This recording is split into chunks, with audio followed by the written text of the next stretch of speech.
नमस्कार दोस्तों, स्वागत है आपका हमारे चैनल मसाला पॉपकॉर्न में, जहां हम दुनिया भर की फिल्मों को सरल और आसान हिंदी में समझाते हैं। आज हम आपके लिए लाए हैं दी वॉचर्स, जिसे डायरेक्ट किया है ईशाना नाइट श्यामलान ने।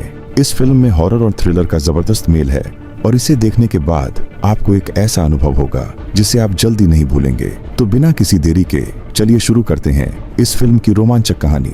फिल्म की शुरुआत होती है मीना से, जो एक साधारण सी लड़की है। मीना एक शांत जगह में रहती है और अपनी लाइफ को लेकर बहुत ही खुश है।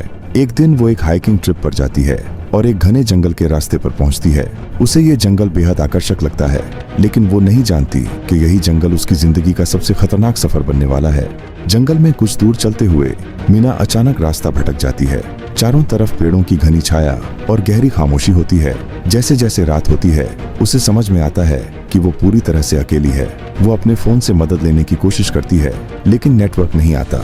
अब मीना को यकीन हो जाता है कि वो बड़ी मुसीबत में है। मीना रात भर उस जंगल में फंसी रहती है, लेकिन ये सिर्फ अकेलापन नहीं है जो उसे डराता है। वो महसूस करती है कि कोई या कुछ उसे देख रहा है। उसे लगता है कि उसके पीछे कोई छिपा हुआ है, जैसे जंगल की छाया में कोई नजरें गड़ाए बैठा है। उसे ऐसा लगता है कि उसकी हर हरकत पर किसी की नजर है। वो एक खाली और जर्जर सी दिखने वाली केबिन तक पहुंचती है। ये केबिन बहुत पुरानी लगती है और इसमें से एक अजीब सी ठंडक और डरावना माहौल महसूस होता है। अंदर जाकर मीना को एक डायरी मिलती है, जिसमें लिखा होता है कि इस जंगल में कोई ताकत है जिसे वॉचर्स कहते हैं। ये वॉचर्स इस जंगल की हर चीज पर नजर रखते हैं और जो कोई भी यहाँ आता है उसे कभी वापस जाने नहीं देते। मीना को डायरी पढ़कर एहसास होता है कि वो सच में एक बहुत बड़े खतरे में है।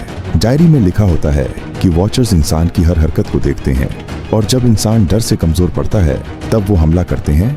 मीना डर जाती है, लेकिन वो ये भी समझती है कि डर ही उसकी सबसे बड़ी कमजोरी बनेगी। इस बीच रात और भी गहरी होती जाती है। केबिन के बाहर कुछ आवाजें आने लगती हैं। मीना खिड़की से बाहर देखती है तो उसे कुछ अजीब परछाइयां नजर आती हैं। वो सोचती है कि शायद ये उसका वहम है, लेकिन फिर भी उसके अंदर का डर बढ़ता जाता है।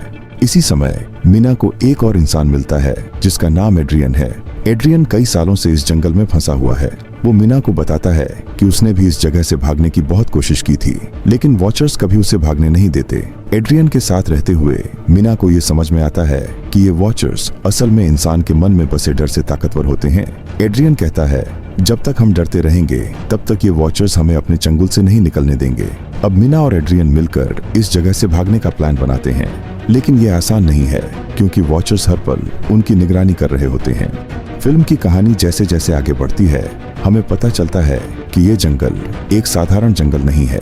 एड्रियन बताता है कि ये जंगल दरअसल एक पुरानी प्राचीन सभ्यता की जगह है, जहां कभी बहुत बड़ी तबाही हुई थी। इस तबाही के बाद यहाँ के निवासियों की आत्माएं कभी चैन से नहीं रह सकीं और उन्होंने अपनी जगह की रक्षा करने के लिए वॉचर्स का रूप धारण कर लिया। मीना को पता चलता है कि ये वॉचर्स असल में वो आत्माएं हैं जो अपनी रक्षा के लिए किसी भी बाहरी इंसान को यहाँ आने नहीं देती। जो कोई भी यहाँ आता है वो या तो हमेशा के लिए फंस जाता है या फिर इन वॉचर्स के हाथों मारा जाता है। मीना और एड्रियन अब इस स्थिति से बाहर निकलने के लिए एक नई योजना बनाते हैं। वो समझते हैं कि उन्हें अपने डर से लड़ना होगा। वो वॉचर्स की असली ताकत जान चुके हैं और अब उनका मकसद है कि वो खुद को इतना मजबूत बनाएं कि इन ताकतों से बच सकें। लेकिन वॉचर्स भी उन्हें आसानी से जाने नहीं देना चाहते। जैसे जैसे मीना और एड्रियन भागने की कोशिश करते हैं, वॉचर्स और भी भयानक हो जाते हैं। फिल्म के इस हिस्से में थ्रिल और हॉरर अपने चरम पर होता है। मीना को कई बार ऐसा लगता है कि वो अब कभी इस जगह से बाहर नहीं निकल पाएगी। फिल्म का सबसे दिलचस्प मोड़ तब आता है जब मीना और एड्रियन को एक पुराने मंदिर के बारे में पता चलता है। ये मंदिर इस जंगल के सबसे गहरे हिस्से में स्थित है और यहीं पर इन वॉचर्स की असली ताकत छिपी हुई है। मीना और एड्रियन तय करते हैं कि अगर उन्हें इन वॉचर्स से बचना है तो उन्हें इस मंदिर तक पहुंचना होगा और वहां जाकर इन आत्माओं को शांत करना होगा। लेकिन ये मंदिर तक पहुंचने का रास्ता बेहद खतरनाक होता है। रास्ते में उन्हें कई अलौकिक घटनाओं का सामना करना पड़ता है। हर कदम पर उन्हें ऐसा लगता है कि कोई उनका पीछा कर रहा है, लेकिन वो फिर भी हिम्मत नहीं हारते। मंदिर पहुंचने के बाद मीना और एड्रियन एक प्राचीन मंत्र पढ़ते हैं जो इन वॉचर्स की ताकत को कमजोर कर देता है। जैसे ही वो मंत्र पूरा करते हैं, चारों तरफ एक गहरा सन्नाटा छा जाता है। अचानक वॉचर्स की आवाजें गायब हो जाती हैं और जंगल में एक अजीब सी शांति फैल जाती है। मीना और एड्रियन को अब एहसास होता है कि वो जीत चुके हैं। वो दोनों अब सुरक्षित हैं और जंगल के बाहर निकलने का रास्ता ढूंढ सकते हैं।